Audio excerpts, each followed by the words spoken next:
Lenovo IdeaPad 5 2-in-1, laptop convertible tahan banting dengan berbagai fitur lengkap, termasuk fitur AI kekinian yang bisa meningkatkan produktivitas keseharian. Mungkin cocok buat kalian yang lagi cari laptop hybrid all-rounder. Yo, Lenovo IdeaPad 5 2-in-1. Laptop yang satu ini sudah memiliki label Copilot Plus PC, ditenagai oleh prosesor AMD Ryzen AI 400 series. Kemudian, bodinya bisa dilipat full 360 derajat, jadi tablet. Dari dalam paket pembelian juga sudah dikasih pen, dan bodinya sendiri udah lolos tes ketahanan standar militer. Di atas kertas, laptop yang satu ini terlihat seperti paket yang lengkap, tapi dari sisi experience pemakaian kesehariannya tetap ada hal-hal yang harus kalian ketahui. Jadi sebelum putusin untuk beli, tonton dulu sampai habis. Let's go! Seperti biasa, semua yang berhubungan dengan spesifikasi detail, tempatnya ada di kolom deskripsi. Di K7 kita fokus di product experience. Mulai dari yang kepegang dulu ya. Bagian lidnya terbuat dari aluminium. Dia ngasih rasa solid ketika gue tenteng dan juga bersentuhan dengan jari. Dan gue juga suka sama warna cosmic blue-nya. Kalem sekaligus macho. By the way, dia emang rada berat dan tebal ya. Cuman namanya juga laptop 2-in-1, ya mau gimana kan?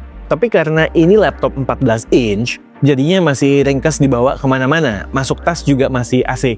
Engselnya bisa muter penuh 360 derajat, jadi kita bebas mau pakai di mode laptop, mode tenda buat nonton, mode stand buat presentasi, atau dilipat total jadi tablet.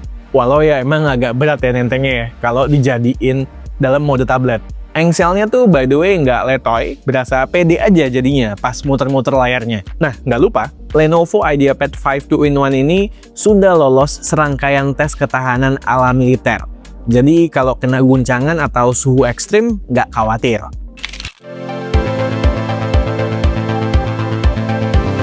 Layar, resolusinya 1920 x 1200, rasionya 16:10. Display unit test gue ini adalah IPS, bukan yang OLED. Refresh rate-nya 60 Hz. Mungkin buat yang sudah terbiasa dengan panel OLED high refresh rate, panel di sini akan berasa kurang displaynya. Tapi display IPS di sini sama sekali tidak bisa dibilang jelek.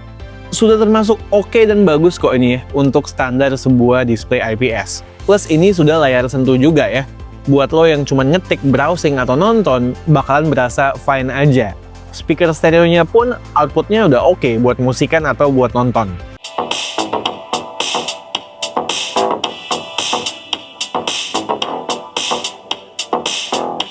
Cuman buat yang sering edit foto sama video, spek cakupan warna layar ini kurang maksimal. Untuk poin ini, sebagai catatan, kalau kalian ada budget lebih, bisa ambil konfigurasi layar OLED dengan spek yang lebih baik. Tapi buat kerjaan kreatif lain masih oke kok. Misalnya kayak buat sketching, bikin digital art dengan Lenovo Pen 2 yang sudah dapat dari dalam boxnya. Tingkat kecerahannya 400 nits. Optimalnya dipakai di dalam ruangan atau semi indoor. Kalau di outdoor mungkin akan berasa kurang, apalagi panelnya glossy. Port-portnya termasuk lengkap di sini. Ada 2 USB Type-C, 1 HDMI port, 1 3,5 mm jack audio, di sisi satunya ada 2 USB tipe A, dan yang gue appreciate adalah adanya 1 micro SD card reader. Pindah-pindah data jadi mudah. Layout keyboardnya ini pas untuk yang biasa ngetik kayak gue. Suaranya juga senyap. Kemudian ini ada backlight juga di keyboardnya, bisa diatur ngetik di gelap otomatis aman. Nggak lupa udah ada tombol Copilot Plus PC dedicated. Kalau ada satu hal yang gue sayangkan, di sini tidak tersedia fingerprint sensor. Jadi cuman bisa pakai Windows Hello yang facial recognition saja. Sedangkan untuk trackpad-nya di sini cukup besar. Buat yang terbiasa dengan trackpad ukuran besar, penyesuaiannya nggak butuh waktu lama. Experience-nya juga responsif dan akurat. Terus ketika ditekan, ini seperti biasa ya, enteng di bagian bawahnya, tapi makin ke atas harus makin berat tekannya. Sedangkan kalau dipakai untuk men-trigger berbagai gestur Windows, smooth, nggak ada masalah. Tadi beberapa kali gue sempet singgung soal pen dan gue pegang terus juga. Out of the box udah dapet nih ya, Lenovo Pen 2. Selain buat sketching, gue juga sering tandem pen ini dengan aplikasi SmartNote 3.0. Ada 3 cara buat pakai aplikasi yang satu ini. Cara pertama, ya seperti biasa lah, double klik di icon aplikasinya. Cara kedua, dengan menggunakan Lenovo Pen-nya. Kita tinggal swipe dari kanan bawah ke tengah layar. Nanti dia akan ngebuka aplikasi SmartNote-nya. Dan cara ketiga, masih menggunakan Lenovo Pen, di lock screen-nya, cukup hover pen-nya di atas layar. Nanti dia akan otomatis ngebuka SmartNote-nya. Ini bakalan berguna buat yang sering membutuhkan quick note dadakan. Jadinya, nggak perlu login sampai ke desktop. Dimana nanti quick note tersebut bisa kita temuin di default notes-nya ketika login ke desktop. Di dalam aplikasi ini, experience pemakaian Lenovo Pen-nya berasa responsif. Pressure-nya benar-benar berfungsi dan kepake di sini. Dengan kombinasi pen dan juga aplikasi SmartNote ini, gue perhatikan ada beberapa fungsi yang bisa buat kerjaan jadi lebih efisien. Contoh, setelah nulis note terus mau highlight sebagian teksnya, tinggal quick stroke di bawah teks tersebut. Nanti dia otomatis akan highlight teks tersebut. Kemudian bisa buat iris juga. Di teks yang mau dihapus, cukup bikin wavy line gitu aja di atas teksnya, nanti teks tersebut akan terhapus. Satu lagi, misal teksnya kurang spasi nih, tinggal quick stroke aja dari atas ke bawah di antara huruf tersebut. Nanti dia bakal membuat spasi di antara huruf tersebut. Kalau mau undo atau redo, cukup swipe 2 jari ke kiri atau kanan. Ke kiri untuk undo, ke kanan untuk redo.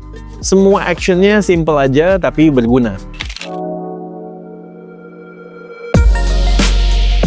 Dapur pacunya pakai chipset AMD Ryzen AI 5430 dengan integrated GPU AMD Radeon 84M. Artinya apa? Jelas, peruntukan laptop ini bukan untuk task atau untuk kegiatan sehari-hari yang berat. Tapi sebenarnya untuk keseharian yang normal, untuk produktivitas saja, udah reliable banget. Untuk RAM-nya 16GB dan storage-nya 512GB. Keduanya bisa di-upgrade bila dibutuhkan. Dan berikut beberapa benchmark yang sudah tim K2G lakukan.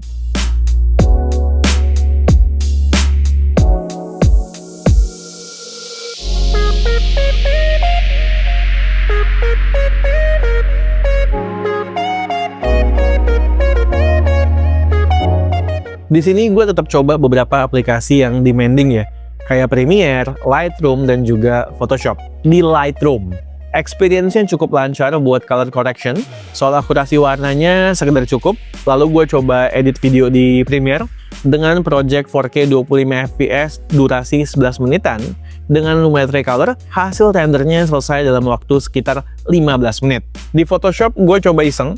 Untuk sketching kasar aja dengan Lenovo Pen 2-nya, experience-nya overall oke, cuman memang agak stuttering.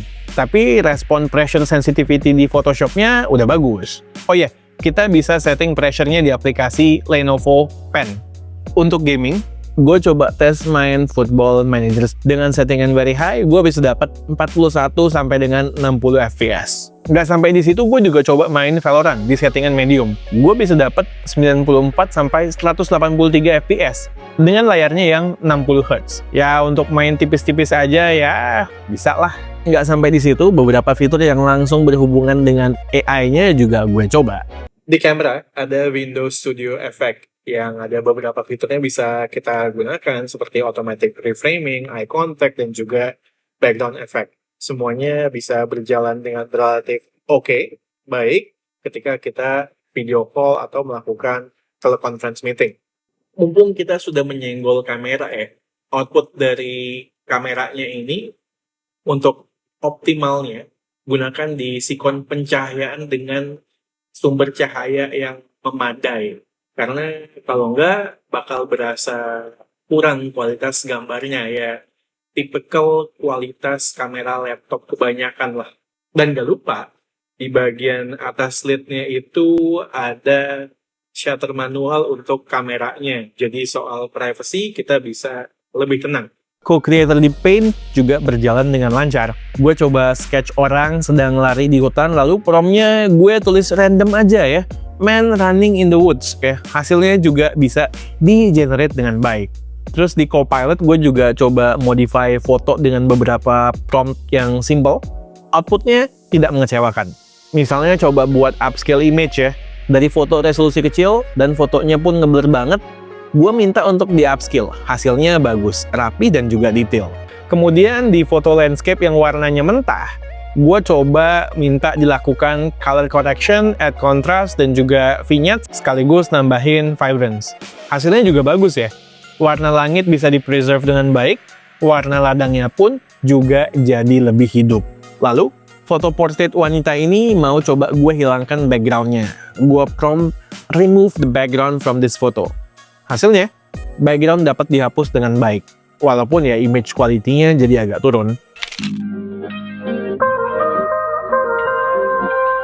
Baterainya berkapasitas 60 Wh. Gue pakai buat script, termasuk riset di browser dengan brightness 50%, dan music di background, sesekali nonton YouTube, sesekali beneran editan, dan sketching juga. Baterainya bisa bertahan maksimal 6 jam. Ya ini sekedar decent atau cukup aja lah. Gue berharap ketahanan baterainya bisa lebih baik lagi. Bukan yang terbaik di kelasnya, tapi it gets the job done. Sedangkan kalau butuh quick top up, dengan modal pengisian baterai 15 menit, dia bisa ngasih ekstra nafas yang cukup panjang. Ngecasnya udah lewat USB-C, jadi praktis, satu charger bisa buat macam-macam perangkat, efisien buat software, jalannya di Windows 11, dan ada bonus paket Office. Jadi begitu beli, bisa langsung pakai kerja, nggak pusing ini itu.